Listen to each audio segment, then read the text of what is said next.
Okay, so at some point, I guess my slides will show. Okay, so welcome everybody. This is my talk, New Shell in Town, Adventures in Using PowerShell on Linux. I'm Fernando Tomlinson, and Gail, I certainly appreciate the introduction. A little bit more about myself. I'm recently retired from the U.S. Army, 10 days or so. The beard, something I'm trying out. I was a warrant officer in thank you. I was a warrant officer in the United States Army, 20 years. My first half of my career, if you will, were focused on system administration. The latter half, was focused cyber, very defensive, offensive focus. I'm a Purple Heart recipient. I was in the wrong place at the wrong time, but I'm here, and I'm certainly happy about that. I'm also a cybersecurity adjunct professor where I teach a number of subjects, PowerShell, Python, Linux, also digital forensics. For me, that allows me to share kind of what I know, what I've seen, what have I experienced, and share that with other individuals who are looking to also progress or also have interaction with other people as well. I'm a developer of various blue and red team PowerShell tools. I think the language is certainly amazing given the task at hand, not necessarily one that you would use for every operation or instance. I'm also a co-author of the PowerShell Conference book, Volume 2. This book, I make no proceeds from it. The purpose of the book is to take the proceeds and give it to underrepresented, privileged individuals, allowing them to get their start in cybersecurity. I recall 20 years ago, I didn't really know computers, right? Things have changed, obviously, but I too got a start by way of somebody taking some time to help me, and I want to do the same thing for individuals, and that's where the proceeds go for that book. I developed a number of interactive PowerShell training platforms because I believe in the language. I want to make it easier for people to grasp the language and understand it, and I'll talk a little bit about those later on in the talk. And I'm on the interwebs in a number of places, but enough about me, right? You're here to really talk about Linux on PowerShell. As I was putting this together, there were a substantial amount of things that I wanted to shove in here. And that's no different than really any other topic I talk about, but I've lowered it to a number of things that we see on the screen there. So what is this PowerShell? Well, it came to light in 2006, birth as PowerShell, but it really was developed back in 2002 when it was originally named Monad. It's implemented really as a piece of Windows as we traditionally think about it. Can be embedded from a GUI or console perspective. It goes beyond just the binaries that we know to be PowerShell.exe, PowerShell_ISC.exe in Windows, but really the DLL, which is compiled.NET, is the actual PowerShell itself.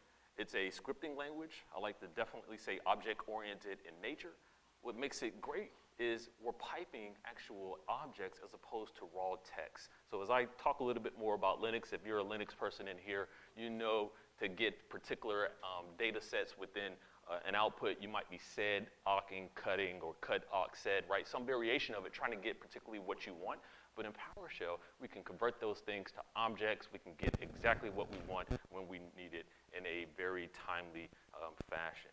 Now, the thing that also makes PowerShell great is it's built on top of .NET. It is .NET at its core, so that gives us access to a range of .NET classes. It also allows us to get data in a way that we traditionally wouldn't have been able to do it. Specifically from a Windows perspective, we have Windows APIs that make those things available to us. Now, from a blue team perspective, well, generally, there are some great advantages. If this was very specific to Windows, the top bullet would say it's already resident Windows 7 in Server 2008, right? But since we're talking about Linux here, some of the things are still the same. We have access to the APIs, specifically when we are remoting from Linux to Windows, right, which is what we'll do through one of the demos. We have the ability to track its use, the abuse of it within our system. Now, granted, we need to do some configuration changes to enable that. However, we have the ability to gain that visibility. We have the ability to make endpoint detection response capabilities, and we can encrypt that so that way if somebody is already on our network, we're not just sending that stuff over the wire in plain text. And for you who may be in an organization where you can't afford the next-gen EDR or or may not be allowed to put an open source platform on your network, you can build detection scripts and things to kind of get after your task in lieu of having those things. Now, the things that make it great from a blue team perspective, well, one could argue also makes it great from a red team perspective. I enjoy going to a friend's house, and when I inquire about what I should bring, maybe an adult beverage, they say, Nando, don't worry about it. We just want you to show up. Well, from a red team perspective, with PowerShell enabled, that is kind of the same concept, that one may be able to get through their red team objectives by utilizing what's already there. And because admins may not be too accustomed with PowerShell, there is a chance they might be using an older version, depending on what version of Windows they're using, or if they're using a new version, they may not have it configured right to be able to illuminate things that are being abused from a red team perspective. It also is noted that, hey, from a blue team side, encrypting the traffic is great. That is equally as important from a red team perspective, and depending on how we're using it, we can execute it in such a way where it doesn't touch disk, reducing our abilities to be found. And it's script-based, so when we look at detection mechanisms, well, we can continuously do a cat and mouse game in that aspect and quickly shift and bypass those mechanisms. Now, if that isn't enough, I look to something like CISA, right? So based upon 2020's recording, CISA noted that from an execution standpoint for incidents or evaluations that they responded to, PowerShell continues to lead the pack. From an execution standpoint, 24% of those indications were based upon PowerShell. Last year, the year before that, 2019, it was something like 40-something percent. So it's decreased. However, it continues to lead the pack. This is not going anywhere. If we look at the use of the language as a whole, well, there's tactics that are red specific, but some of them overlap in the blue side or a system administrator perspective. And the same could be said for sysadmins and defensive folks in nature. Now, if that's not enough, I'd like to present, maybe something that I call objective in nature, and that's going to be Red Monk's take on the use of the language. Based upon the number of pull requests and commits in GitHub and the tags associated in Stack Overflow, we're able to see I don't want to call it a popularity, but popularity for lack of better words, of where PowerShell stacks up. Now, I recognize it's not at the very top. Okay with that as a PowerSheller, right? Because I see things that should certainly be there, specifically C, definitely some Python, and a number of other things, but it's not at the bottom, right? And for somebody who is dealing with this language that is so versatile, that speaks volumes. Now, if that's not enough, because as we talk about red and blue and maybe some sysadmin aspect of it, well, there's a gentleman who developed a module to control his Tesla, right? And bless him, I really wanted to test this for myself. However, my wife would not allow me to get a Tesla, and I don't have one. I tried to go to the dealership, and they weren't too keen on me testing it either, so I'll just have to take the man's saying, for what it is. Now, you may be thinking, well, is this a joke, right? Red team, blue team, sysadmin, what CISA's saying, controlling it with Tesla, controlling your Tesla, rather, Red Monk, all these things. Well, no, I'm very serious. And as I continue here, it may seem like I work for Microsoft, and I don't, right? I am certainly a fan of the language because firsthand from a blue team perspective, I've seen the power within it. Firsthand from a red team perspective, I've seen the power in it. So I just want to really set this disclaimer, right? And you see it before you can read it. Now, you may be saying TLDR, too long didn't read, or you might be saying too small couldn't read. So let me sum this up for you. I'm not saying PowerShell is the best language for every situation. I am merely highlighting how powerful it is as a cross-platform language. Your environment, the task at hand, will really depict if this is the best approach for you. All right, so with that, there's a number of versions. You might have heard of Windows PowerShell, this PowerShell Core and all this other type stuff. What is all of this? Well, Windows PowerShell is specific to Windows, and Microsoft isn't developing on that anymore. The last version is Windows PowerShell 5.1. And as you look at the chart, you can see what version of PowerShell becomes resonant with each version of operating system. Now, just because Windows 7 comes with PowerShell version 2 doesn't mean it can't be upgraded to version 5. If you still have Windows 7 in your network, you should absolutely do so. Windows PowerShell 2 doesn't have good security features, right? Now, I say that because as we move on, Microsoft has put all their eggs in PowerShell Core, the cross-platform version. This cross-platform version, well, it's PowerShell for everyone. If you're using Windows, you can absolutely use Core. If you're using Linux, different variations and distros of it, you can use it there. And if you're a Mac person, you can use it there as well. There's other platforms that also support it. So if you're using Docker and containers, or maybe you're going to pull down the latest Kali repo, that type of stuff is already in there for us as well. We can have Windows PowerShell 2 through 5 installed on the same system from a Windows perspective that we have PowerShell Core 6 and or 7. So this is great. So they could be installed side by side. Going deeper with this PowerShell Core, it was announced in 2016, hey, we're going to open source this thing. We're going to make PowerShell for everyone or everything, right? 2018, that's when it hit the streets. And in some respect, people were racing to it. I know my organization, we certainly were taking advantage of the previews and getting it on our systems. Now, at the end of the day, this is still built on .NET. It is not a full subset of .NET. It is a .NET Core, a reduced aspect of it. But we still have access to some classes within .NET that are built within that core functionality. So that still makes it a plus. Again, Windows, Mac OS, Linux. And when we're launching this on one of those systems, regardless of the platform, PowerShell Core, it's actually pwsh.exe. It's going to be installed from a Windows perspective in program files. From a Nix perspective, it's going to be in your /opt folder. All right, so when you go out to their GitHub, because it's, again, open source, you'll be presented with something like this, and you can see the chart. You have a couple of options for downloading it and installing it. You can have an LTS version, the stable, whatever the preview is, and then they specify how do you install it for each. If this is not necessarily your flavor, well, you got a couple of options for how you can install it. Simply, you can browse out to GitHub, manually download it, and manually install it. Okay, right?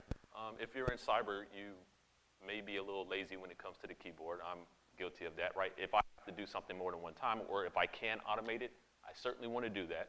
So I then look at option 2, where somebody's made a script where we can actually download it, and then it will reach out, download the binary, and then do the installation for us, right? So use the script, it downloads PowerShell, and then we can install it.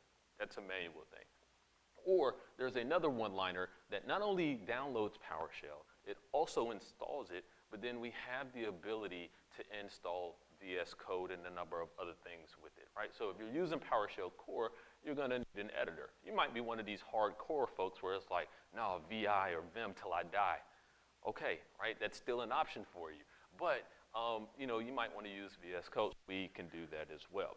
Now, walking through this, because I want to show how easy it is, right? Because you may not be using PowerShell because of the misunderstanding that it might be difficult to get started with. No, it's very simple. So I'm going to go through with option 2. I utilize a simple wget to pull it down. I just installed it to my local system because I want to walk through it. You could have used the other one-liner to do it all for you.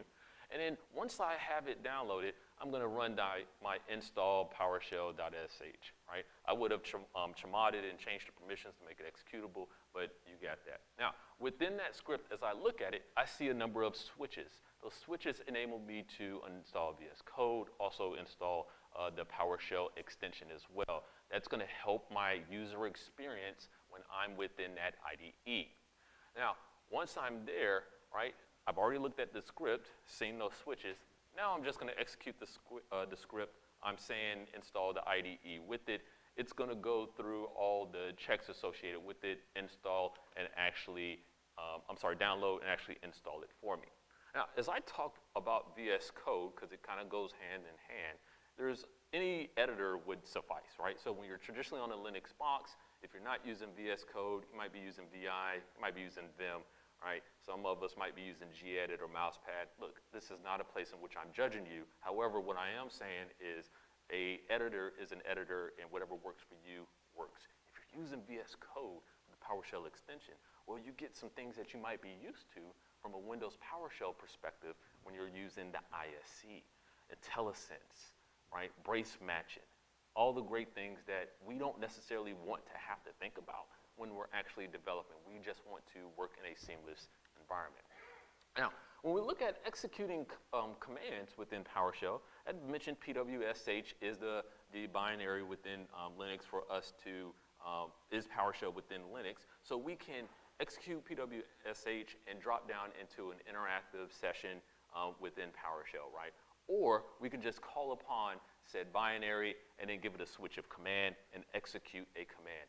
Whichever one works best for you. I'm a big Reese's fan, right? There's a number of ways to eat that thing. It all makes it to the end, the destination, right, if you will.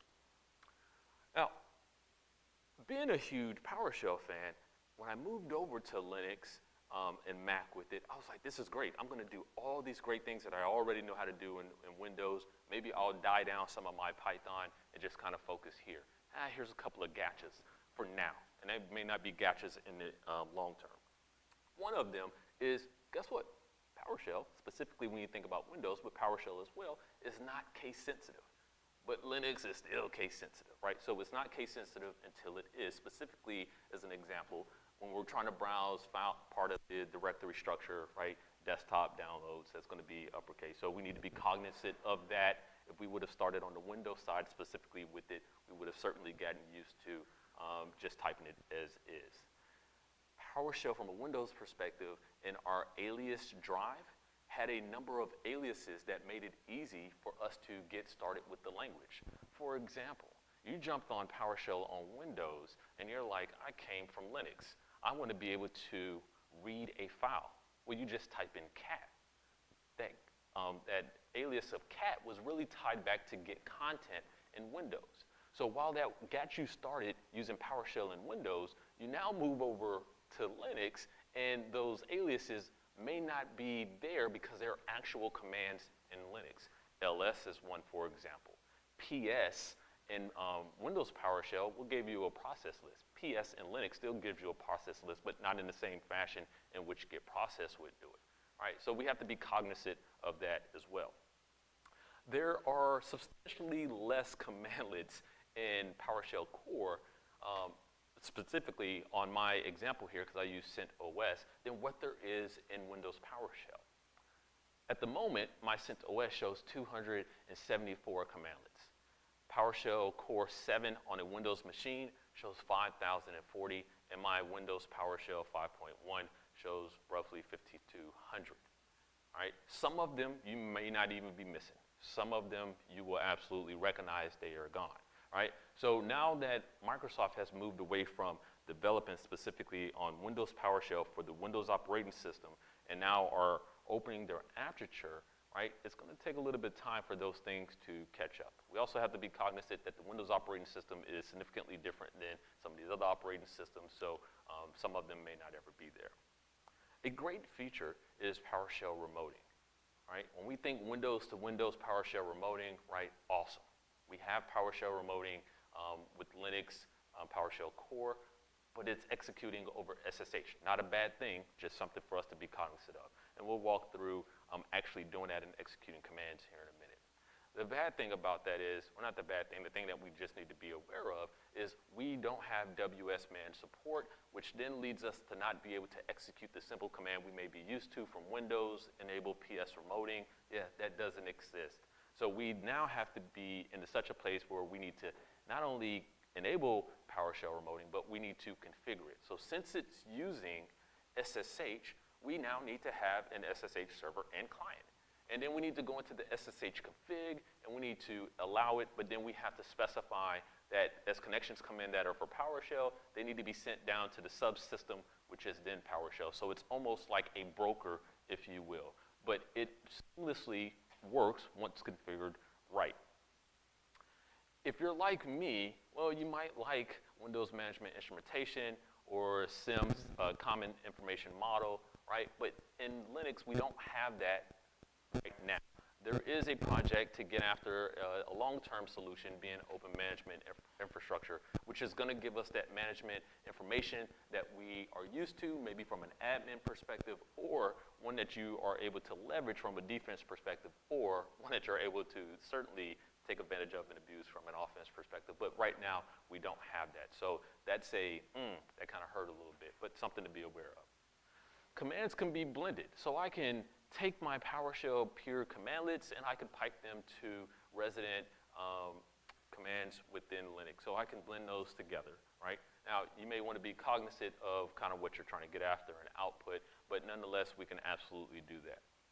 The help documentation, I'm typically one, right? When I start to talk to you about PowerShell, I want to show you the help and show you how to use it, right? So beyond our conversation, you can kind of fish and support yourself.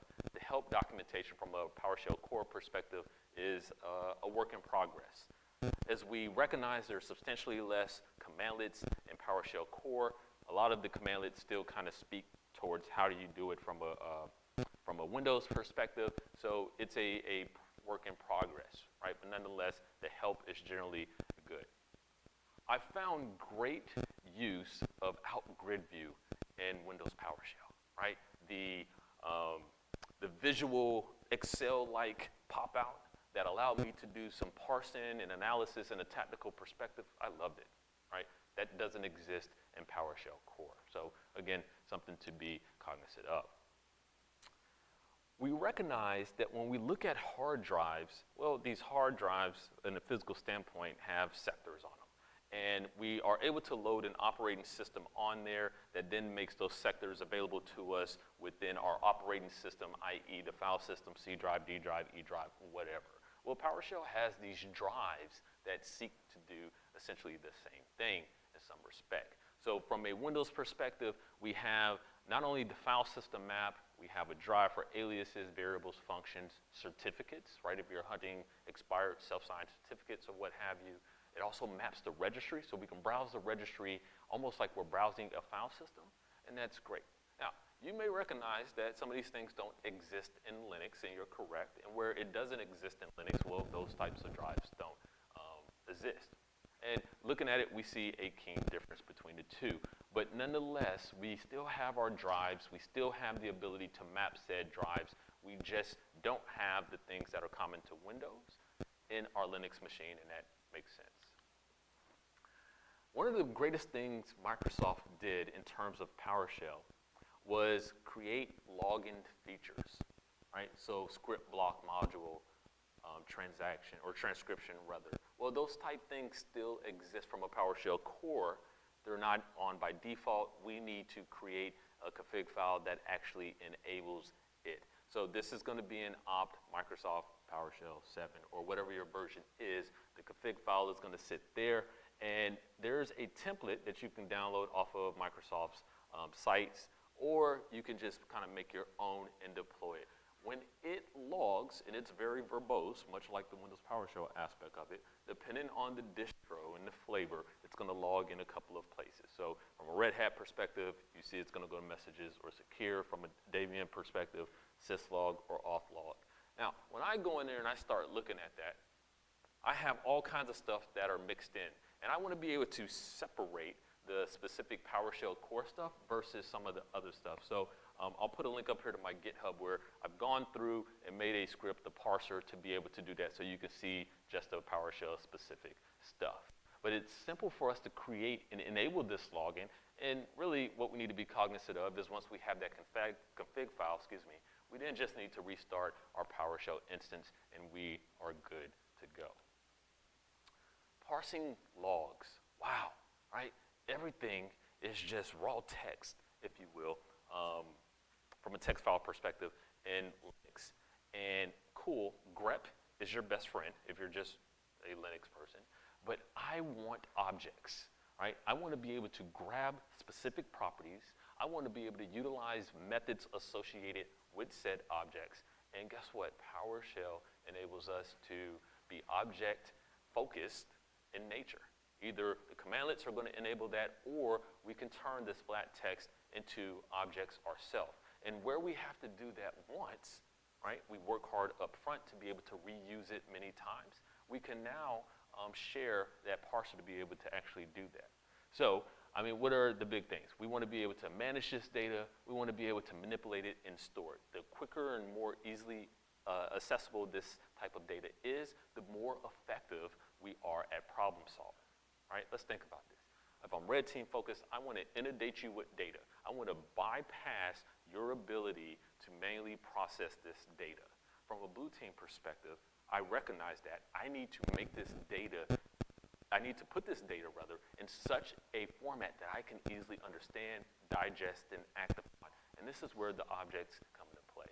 So as I look at the screenshot here, you have where I'm looking at bar log secure, and then I've already used a parser that I created that's on my GitHub. I'll get to that at the end, where I'm now able to just look at that log file as an object. So I have a property called time, I got a property called process, ID, message, and I can get to what I want.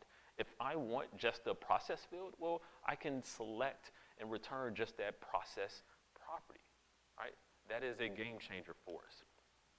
As we look at even just the processes, BSides, well, we recognize what that's going to give us. That's generally what we're going to use when we're on a Linux machine.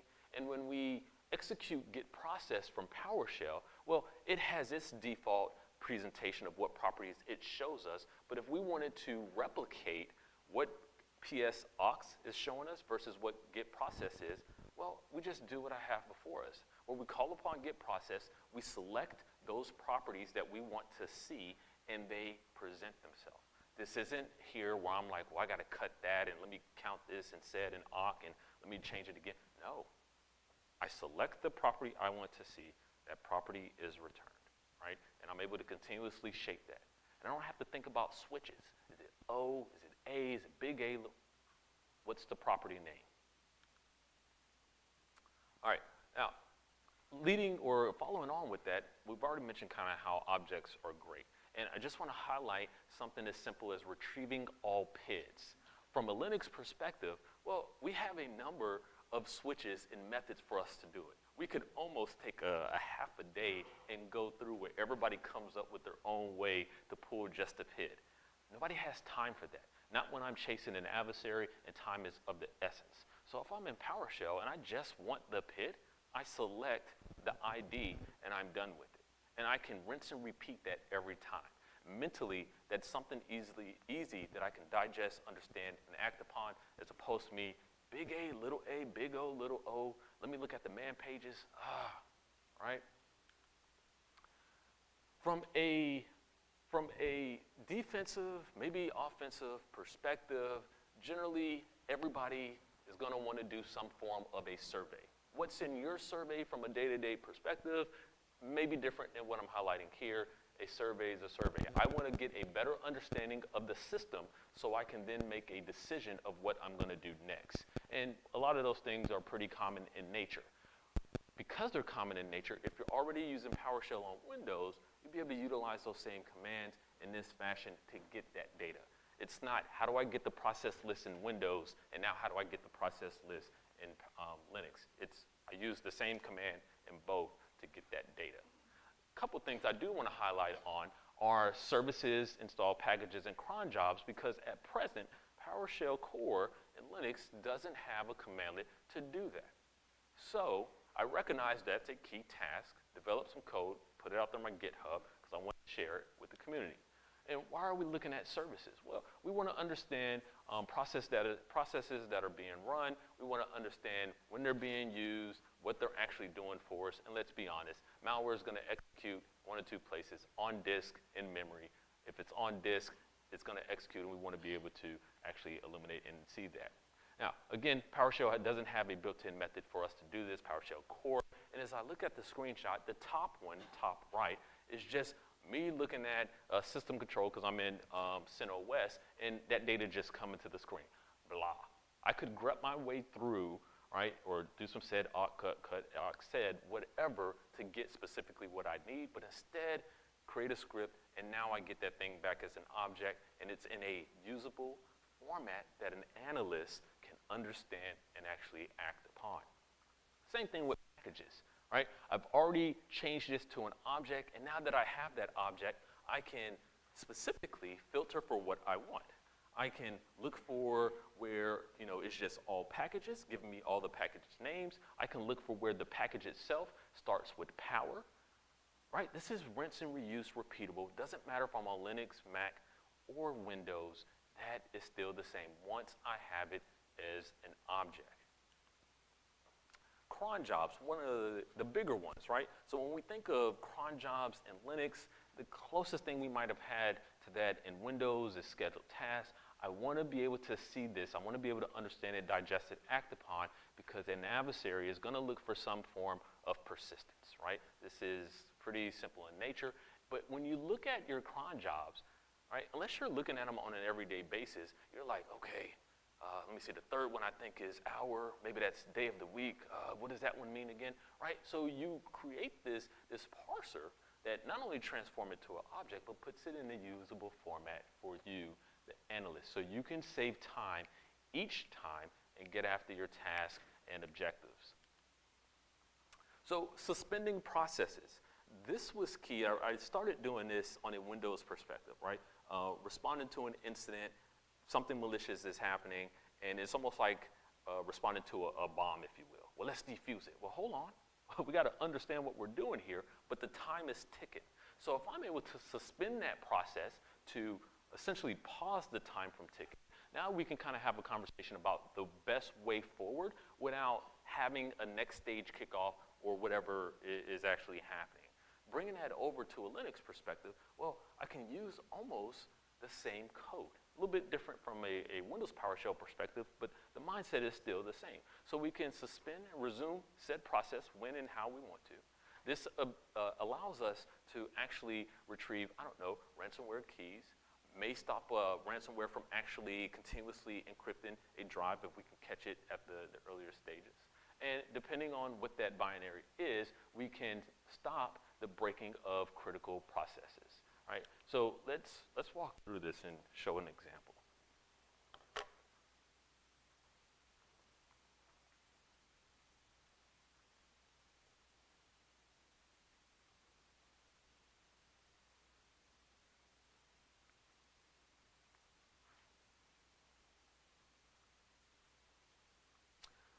All right, so from this perspective, I'm going to go in and I'm in the Linux box. I have my BS code here, and then I have another window off to the side.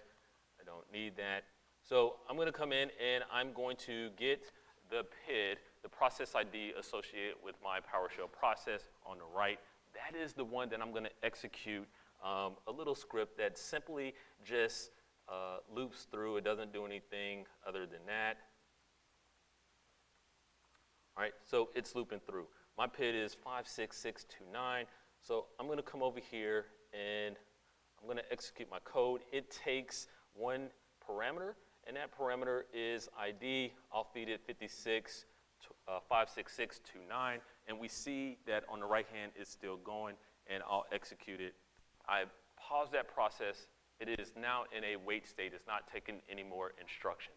So now my team and I, we can think through logically what we're going to do, as opposed to in a hasty position, just do something that may cause the situation to be worse, right? Like, I don't want to be here all day kind of dealing with this, so let's think through this logically. And then once we get to a point where we can then, move on, we'll resume it. Or you may be working with malware in a range where it executes, it then pops itself into another process and then dies off. But it happens so quick. So you can get to a point where you can actually pause that, and then you can actually dump that sample. But now that we've kind of talked through it, I'm going to go ahead and resume it.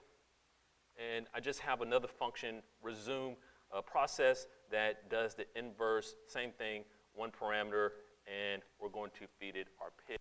And when we're done, it resumes. So no harm, no foul. Will it work for what you're trying to do in your organization?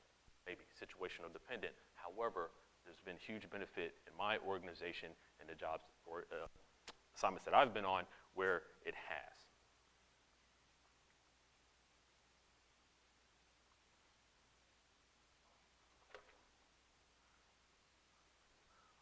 Okay, so you might have been on Linux before and just used the simple HTTP server in Python. does exactly what you need it to do, how you need it to do it, when you need it to do it, right? So very hasty in nature, stand up a server. Maybe you want to go get a second stage of your payload. Maybe you're an sysadmin, defensive person, and you just want to go grab something to get it to another machine. Either way, we can set this server up. It's fully customizable in nature. If it's a well-known port, we need admin rights. If it's not a well-known port, then guess what? We can do this as a standard user. By default, I have it set to where it serves up content on the desktop, but you can fully customize that as well, however you need it, when you need it. So let's walk through it as well.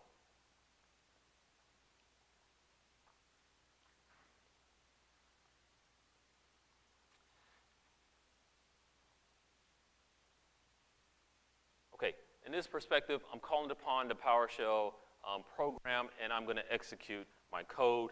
It's bound to 9046. So I'm now just going to come back over to a PowerShell instance I have on Windows, and I'm going to utilize invoke web request. Very simple. Use bits transfer or any other unique way to reach out and grab that information. I'm hosting it on 9046. So when I execute that just on 9046, I get that text data back about it.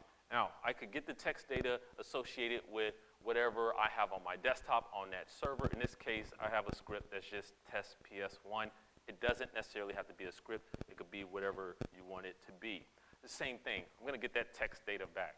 If I want to actually store or save a copy to that, well, I can utilize the out file switch, or parameter rather, and then specify a path. I'm going to save this to my local directory in which I'm executing this, which is woof, and I'm going to save it as bsides.txt instead of actual PowerShell.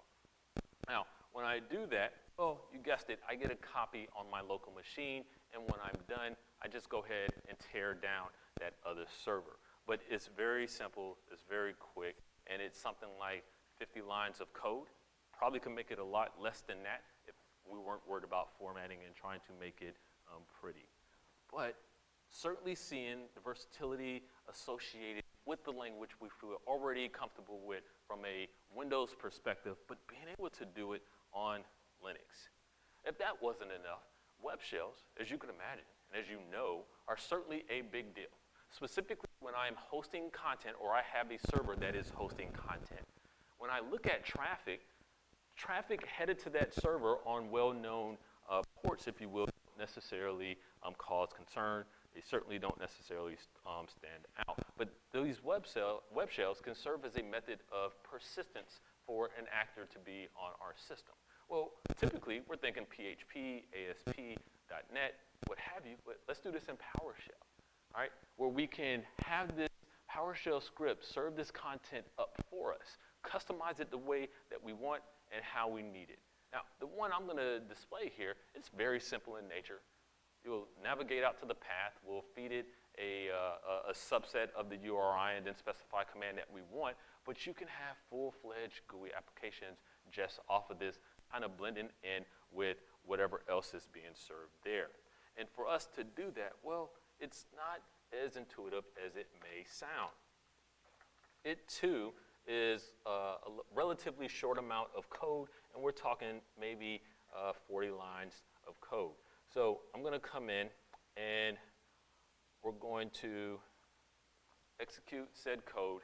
Here I'm binding or opening a port 9035. The same thing, though, right? I need to make sure I have applicable rights, or I can bundle it in such a way where it's being served through the same path of that application. This is clear text at the moment. However, you can certainly attach your own certificate to it, be it self-signed, Let's Encrypt, or one that you buy yourself. Now, once I have this, I'll then come out and we'll navigate to it. So at the index of that web server, all it does is return a string. But let's say I wanted to actually execute commands. Well, I have in there, you can specify a command. I might say, who am I?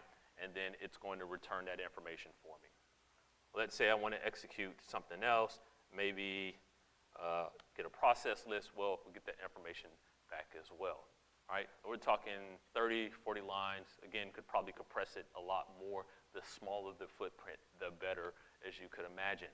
But cross-platform, doesn't matter what box I'm really landing on. Maybe a couple of lines differ if it's Linux versus Windows, but I'm not having to make a full-fledged web shell for this operating system and then make a full-fledged one for that. Instead, I'm just really writing it once, using it many times.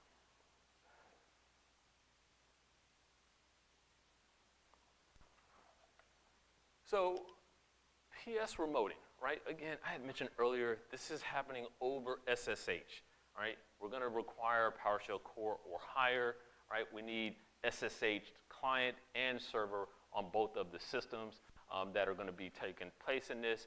And this is essentially creating a PowerShell host on the target machine as an SSH subsystem, which is why when we configure SSH within the config, we are saying, hey, anything bound for PowerShell, go ahead and send it to the subsystem of PowerShell. Traditionally, PowerShell remoting has been Windows to Windows. Traditionally, it has been 5985 plain text HTTP or 5986 for HTTPS because we were able to use WinRM, right, to do this on behalf of us, but we don't have that here.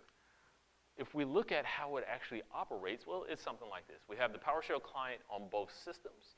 Both systems, as the client is trying to connect to said server, if you will, PowerShell is sending that information to that SSH client. In this case, we're using OpenSSH. That OpenSSH client is then doing a configuration or settings negotiation with that SSH server. That SSH server is then passing it through the subsystem down to PowerShell core and vice versa on that. Now, if you're not too keen over OpenSSH or just using SSH as a whole, well, if you're doing red team activities, you might be familiar with SOCAT. Well, you could use SOCAT as well. One thing that I have not been able to get to work is other variations. But now we have endless possibilities for us to do it as opposed to SSH into a Windows machine and then just calling upon PowerShell and leveraging it. No, we can utilize some of these things that are already configured to transform, translate, and send data on our behalf. So let's look at how do we just utilize this at the most simplest level.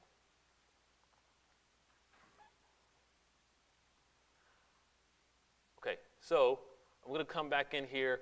I'll go to my Windows machine, and I'm going to, my Linux machine. I'm going to connect to my Windows machine. And I'm going to do this the same way I would do if I was using a traditional PowerShell remoting tactic. I'm going to enter PS session. And when I do so, I'm going to specify the IP or host name, and I'm going to specify my username. I'll put in my username, and I'll get connected. I can tell I'm connected to said machine because my path has changed. If I would have used the host name, the path would include the host name. I used the IP, so it now includes this. And from here, well, I can execute things that we would execute, period, in a PowerShell instance. All right? So I can see my username is Wolf. I can get processes. I can continue to do whatever it is that I want to do. Since I've PS remoted from Linux to Windows, I can now take advantage of those 5,000 commandlets that are available on that system, as opposed to the 200 and so that were available on my local machine. It's really that simple once we have it set up. When I'm done, I can exit PS session and be good to go. Now, let's look at it from an opposite perspective. The opposite perspective of I'm on a Windows box and I want to connect to a Linux machine. Well, I'd come in here and I'm going to enter PS session, same way. I'll specify my host name, and then I'm going to specify my IP. My IP in this aspect is .6. I also have my username. My username is going to be Nando.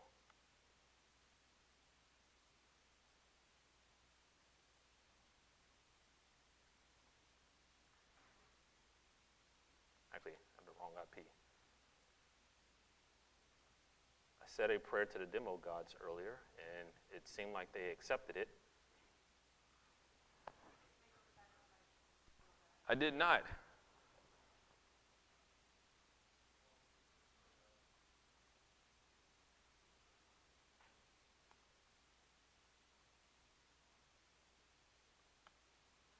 And this is why you should record said talks.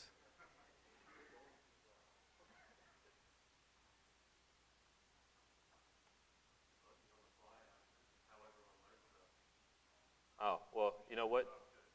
The demo guys just whispered in my ear mic here. It would help if I had the right IP. Right? Demo guys are like, yo, you said you were doing critical stuff today, like a ransomware operator. We said we were going to leave you alone. Our bad. We didn't mean to mess you up. But we'll help you. You got the wrong IP. All right, so cool. So again, my path is now changed. I'm in my Linux machine, and the same thing, right? If I wanted to go in here and figure out who I am, well, I can do that, and I recognize I'm Nando. But again, when we look at our commands, because I'm in Linux, and Linux cares about case sensitivity, notice how when I call upon that environment variable of user, lowercase, I get nada, nothing, because Linux is looking for that uppercase aspect. So we have to reshape some of the things that we're accustomed to because of that. But when I'm in here, I'm good to go. Now, this is me doing it from a one machine perspective. We can also invoke command and actually do this across a subset of systems. So we'll come in here, and I'm going to create this session, and I'm going to store it in a variable called session. Once I have that, I can then, actually I'll go back and look at session.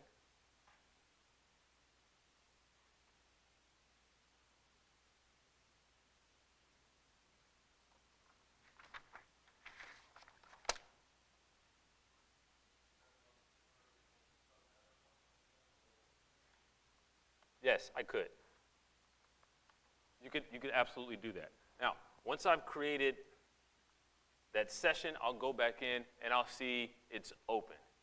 Once I have that, based upon individual IP or a subnet, I can certainly invoke command, call upon session, feed it a script block, and when I do so, well, this is then going to have this script block, script, whatever I feed it, actually execute and come back to me in a serial manner.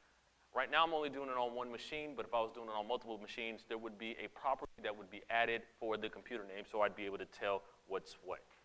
If I don't want it to return the standard out, well, guess what? You can certainly outfile it and save it to your local machine.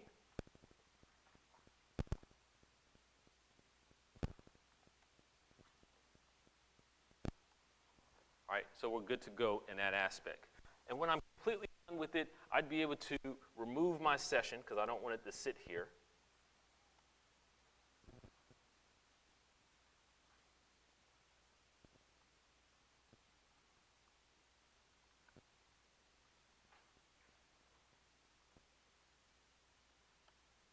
And when I look at session now, see that it's actually closed.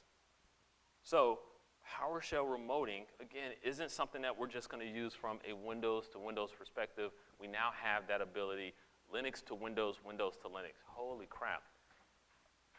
That's now a game changer, especially when I'm doing defense. I can wrap all of these things in one instantiation of what I'm trying to grab. I can go vice versa with it. I don't have to have my Linux only type tool set or my Windows only type tool set. I can absolutely write once, use many.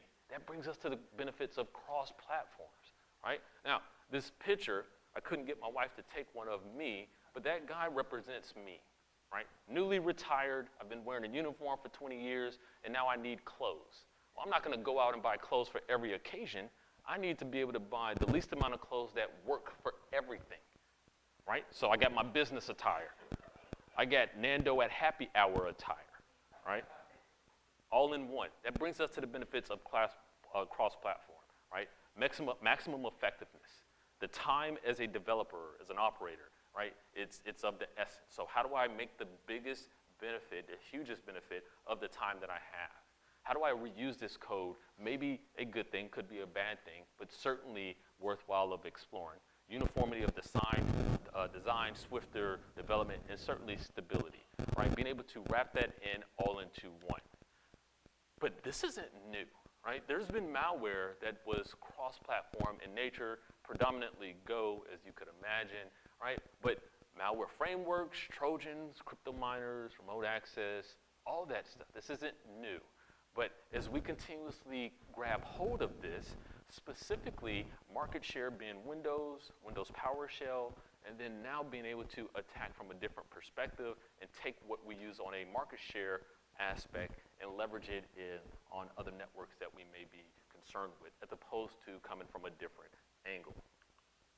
Now, as I wrap this up here, again, I'm not saying this is the language. Go out and install it on your Mac or your Linux today. I am certainly telling you that if you're using Windows already and leveraging PowerShell, it is worthwhile for you from a time perspective to leverage it in a Nix or Mac environment because of the cross-platformness, but also be patient with them. It is a work in progress. PowerShell is certainly a powerful language. Many of you already know that. Again, work in progress. The environment would depict, if you use PowerShell, how you use it, and will it be beneficial for you, right? This isn't a one-size-fits-all, but certainly beneficial. And there's something to be said about any language that is object-oriented in nature, right? I can't leave without actually saying that. So if you're now at a point where you're like, okay, I am digging this PowerShell thing, and I am going to go install it on my Linux, Mac, whatever, well, you may feel like Thanos, right? Like, you now have Windows, you got a little Linux, you got Mac, you got Docker, and you got all the stones, right? Okay, I'm digging that, and let's certainly connect. But guess what? If you're not quite there yet, maybe you want to learn more about the language, but you just need a little bit of time, I got something for you as well, right? There's always more. Where am I at? Okay. So a friend of mine, Pete DeGiorgio, you see him out here with Security Onion doing the lockpick stuff. Him and another guy, Alex Sturkis, and I came up with this thing called Under the Wire. You might have heard of Over the Wire. It's a play on words for us. But PowerShell Focus, we drop you in a PowerShell console on our servers, and then we present you with a subset of challenges. As you answer one question and get the answer, that answer becomes the password for another user or another level. It focuses on the core aspects of the language because we want to give you a challenge to then want to go out there and learn and actually complete it. There's 75 challenges. They're all linear in nature, one after the other.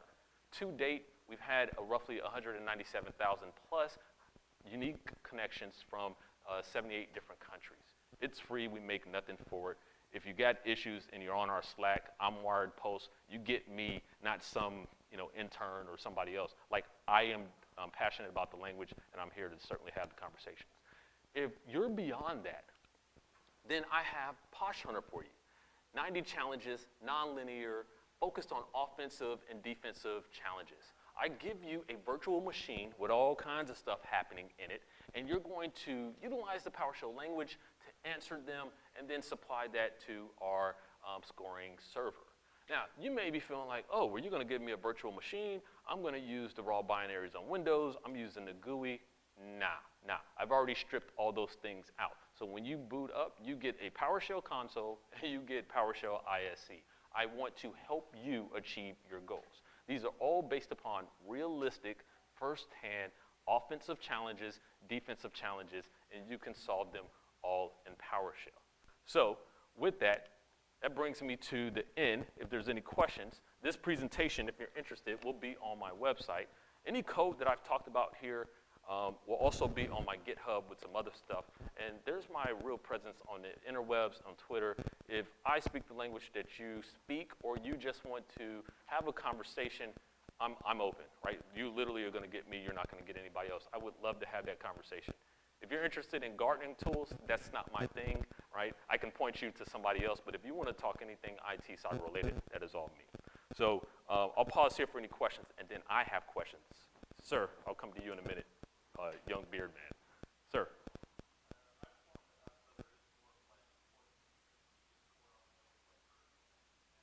There is. So we take the team that was only working on PowerShell for Windows, and now they're working on everything, right? It's just taking a little bit of time. Yes. I'll come to you, A-Rod. Oh, sorry, Aaron. So if you're developing these scripts,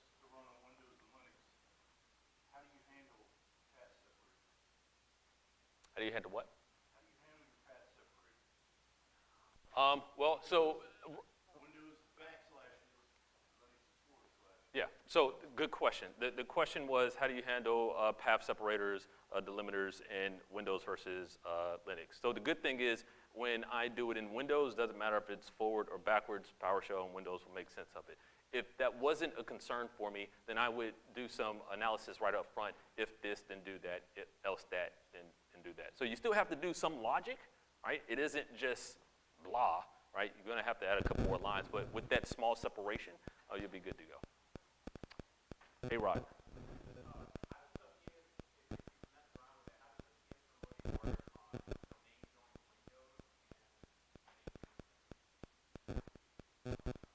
Yeah, so this, it actually works for both. Yeah. So I did a simple way where I was just doing by straight username, password, not worrying about domain, workstation, what have you. But there's a number of other options where you can specify as well for that actual environment. But in testing, it worked well. Okay, so who is the youngest person we have in here? Do we have anybody under the age of 15? 16. We got 16? We have 15-year-old. Who's 15? Come on up, sir, ma'am.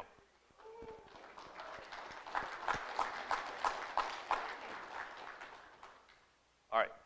So I once was 15. I'm only 2 years from 15, right? And all we need is a start. All we need is somebody to spark our interest and get us going. And you, sir, I hope this does it for you, right? All right, sit on. All right, so we had two people that were 16, right? 16. 16? All right. What year was PowerShell named PowerShell? What year did PowerShell get released for Linux?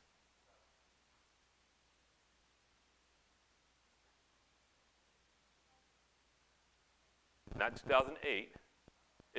PowerShell was released for Linux somewhere between 2015 and 2020.